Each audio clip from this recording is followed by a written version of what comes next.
What's up guys, today's video is a review on the Nextbase 512GW dashcam. I've been meaning to buy a dashcam for a long time, one of those things you keep meaning to and then you leave it too late and have an accident and you wish you'd have a dashcam. So finally got around to buying one. There's so many on the market these days, how do you know which one to go for? This one for me ticks all the boxes. It's not the top of the range one, but it's also not the kind of entry level one. It's probably about 3/4 of the way up the range, the 512GW. It has all like HD. You can put a 128GB SD card in it, so yeah, it can record for ages. It's got a few different options on it. You can do obviously the normal dash cam recording.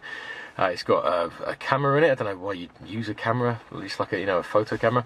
And it's also got a cool feature called Time-Lapse, which speeds it up, so you can basically just have it recording in the background and you can watch it back, and it's like a sped up time-lapse version of your trip.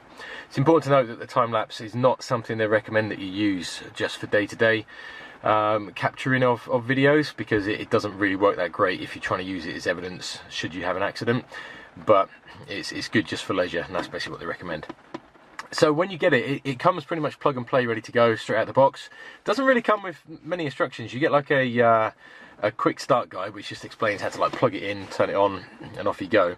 But other than that, you have to go onto their website and download their PDF instructions. So it's worth doing that because there are quite a few features that it doesn't explain when you first get it. But I'm going to go through a few of the kind of key ones now. So first of all, you've got your powered kind of holder here, and that suction cup goes into there. You've got a little bit here that undoes, or you can click it in there so it makes it nice and tight. The power goes in there, so it's quite cool. You can literally then just unplug. You can take it off. I won't take it off now because this will power off, but this literally just, you pull it off and then you haven't got to worry about uncoupling the wire. Now, one thing I don't particularly like about it is that, say with this, I'm in the Defender, I don't really want to feed this wire all underneath it. I'll do it at some point, but at the moment, because we've got a few cars, I want to be able to use it in the different cars, so I've just attached it to the windscreen. Problem with that is that this is like back to front now, so it sticks up there. You can flip it around and then you can kind of attach it, I don't really know where I'd put it here. I suppose you can spin it around, but then the issue is, whilst you can flip the image, come on camera, wake up, you'll see there's all, it's not even zooming now, but yeah, you'll see there's all words down here. They're printed words, so they're all upside down when you're when you've got the dash cam flipped the other way. It's not a massive issue, you don't really use them when you're driving along, but just me, I'd rather have it the right way around. So I don't really care, I've got it like this. It does come with a second suction cup as well. It's a non-powered one, and then you can use these little attachers up here to plug it in. Again, they don't recommend it. They always say use the powered version just for sake of ease. So once you've plugged it in, it automatically starts recording, so it's very easy. You literally just plug it into your lighter, and then it will sense when there's power and it'll automatically turn on and automatically start recording. So it's pretty cool. And then when you turn it off, you can set it to turn off, but it does it automatically. I think it's like 10 seconds standard. Now, something good about that, it does have a parking feature as well, so you can set it to have like a G sensor. So what it'll do, if someone shunts your car, it'll automatically turn on and start recording that bit of footage. Downside is you have to leave this in your window, so it's a nice little kind of treat for thieves to look at. But if you don't mind doing that, then yeah, chances are you will catch the scumbag that bumps into your car and drives off, if they happen to bump into the front. That brings us on to the next bit. You can plug wires in and you can run a rear camera off it as well. I think it's a bit excessive to have like a rear cam unless you're doing loads of miles and you really need that. For me, I think that the front dash cam is good enough for my requirements.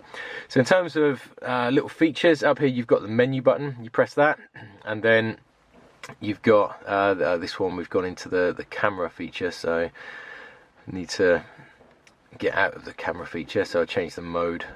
There we go, that's playback, and there we are. So that's the proper camera now, the video camera. So yeah, if you press the menu button here, you've got all different options. So you can choose your resolution, your exposure. You can do audio recording. You can choose to record audio or not. As standard, it's on. Number license plate, you can add that if you want. So if you want to put your reg plate on the camera, you can do that. Video length, as standard, you've got 2 minutes, 3 minutes, or 5 minutes. I think 3 is standard. I've got it set to 5 minutes just because there isn't really a reason for that.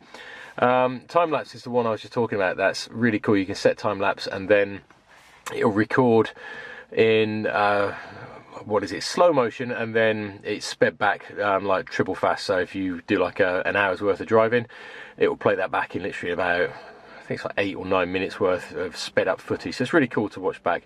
And you can set it again so it will be off, which is what they recommend when you're just using it for general driving. You can do a 1 hour time lapse, so if you're going down a motorway, it's really cool. Or you can do a 3-minute one if you just want to test the feature. So I've got that set to off. Parking mode is the one I was talking about, where if you do want to set it up so that it will capture any scumbags shunting your car when you're not in it, that's always a good one to have. But again, I haven't got that set 'cause I've got a Defender, and these things are bulletproof, and these cause far more damage to cars if you drive into them than what will happen from if you're driving into it yourself. So where were we? We've got number plate, parking mode, rotate display. So yeah, the rotate display one, all that does, it flips it round. So you change it to OK, now it's gone back to front. So as you can see, that is if you want to spin it around and then use this instead. But then all of these words are the wrong way round. So now I need to try and do this upside down to make it go back the correct way. There we go. Other than that, you have got a time and date stamp. It's recommended to always leave that active because that can be classed as evidence. Speed stamp, that's controversial. Do you want to show how fast you were going when you had the accident? Yeah, that's off as standard, probably wise. GPS location stamp, that's really good so you can prove where you were when you had the accident. If you get any kind of question as to the exact location of where the accident took place. Model number stamp, that if you want to print the the 512GW in it as well, you can do that. I don't really know why.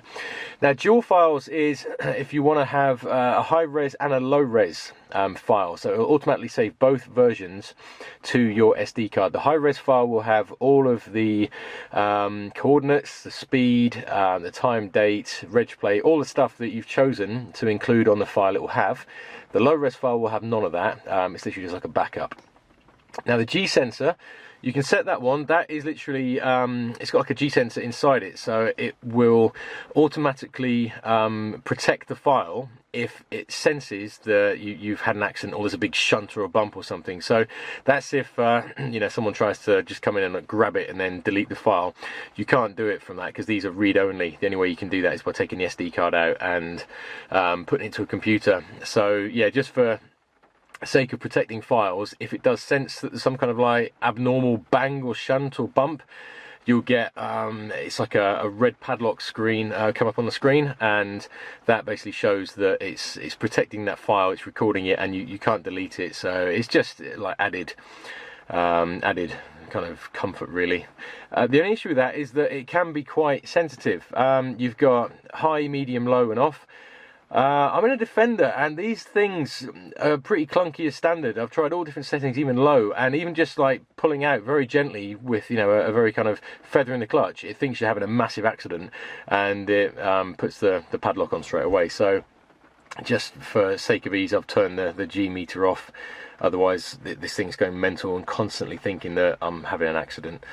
Other than that, the main settings, the only real thing I'd recommend is to turn the noise off. It's got a really annoying little beep on it, and it sounds like a cheap Chinese kind of knockoff. It isn't, I've checked, it's definitely genuine. But if you buy kind of rubbish off Alibaba, like other dash cams and stuff, it's got this really annoying kind of cheap I don't know, just like sound to it, and it just doesn't sound very, it doesn't sound like a premium product. So I've turned that off because firstly it's annoying, and second it makes it sound really cheap and rubbish. Other than that, that's pretty much all you need to know. You can press this little arrow button down here if you want to lock a file. So if you've got the G meter turned off and you are genuinely having an accident, not just changing gear in a Defender, you can press that button and it'll automatically put a padlock on, and that will save it. Other than that, I can't actually remember what these two do. They just go up and down through the things. That one turns the microphone off, and this one actually changes the I think it's not the resolution, the exposure, that's the word I'm looking for, so you can kind of dim it. It does have an auto dim on it as well, so you can set it when you're driving at night. This will go a little bit darker, so it's not too distracting. Again, that is found in the settings. Other than that, that's all you need to know about it really. In terms of the quality, it's really nice. It records everything, it captures the registration plates nicely. The playback is very good. The microphone is good as well. You can watch it back on this, but it's far easier literally just to plug it in. It does have a HDMI, or it's got like a, I don't know what they're called, but it's got like a HD plug, so you can actually plug it in and watch it back on your television if you're into that kind of stuff. So the only other things to talk about are the display icons. This one up here is the mode you're in, so you can see whether you are in your video mode, camera mode, or just the main menu mode. This one gives you the resolution that you've chosen. You've got all different resolutions. That's your exposure setting. This one up here tells you how many minutes you're recording. So I've got a 5-minute interval, and then it will just basically keep recording in 5 minutes and recording each file as a 5-minute file. When it uses up all of the files, it will overwrite the oldest file, just so bear that in mind if you do want to save any of it. This little microphone, that just displays that you're capturing sound. Again, if you've got that turned off, you get a Lex for it. Over here, a little satellite shows that you've got your GPS on. If that's flashing, it means it doesn't have a solid GPS signal from you yet. So when that is solid, that does mean it's registered a GPS. Then you've got your time and date down here. That little yellow block there shows that you've got your SD card accepted in the system, and that's obviously your battery thing. That's running on battery at the moment, but when the car is running, you'll get a little wavy red line through that to show that it's charging. So would I recommend buying an Nextbase 512GW? Yes, I would. It's very good. I've got no real kind of qualms with it. I think it's a good dash cam to have. It ticks all the boxes if you're looking for a kind of, you know, middle tier one. It's not kind of crazy on the features, but equally it has enough features to kind of, you know, make sure you've got everything you need. I think it's good that you can swap it from car to car nice and easily. Ideally, you would wire this in. You would normally put it up here somewhere. That's where they normally recommend it, so you don't really see it behind your rear view mirror. For me, I don't really mind it being there for what I need it for. It's absolutely fine. Yeah, I'd say go out and buy one. There's nothing really wrong with them. There are better ones on the market, but there's definitely worse as well. The quality of the recording is absolutely fine. It has everything you need in a dash cam. I'd say if you're looking for a dash cam that you can rely on, that's going to do the job and capture good quality videos, check this one out. So thanks for watching. I hope this video has been useful. If it has, please give it a thumbs up, maybe like and comment. Please consider subscribing to the channel. I'm trying to reach 1,000 subscribers, so if this has helped you, I'd really appreciate it if you consider subscribing. And thanks for watching.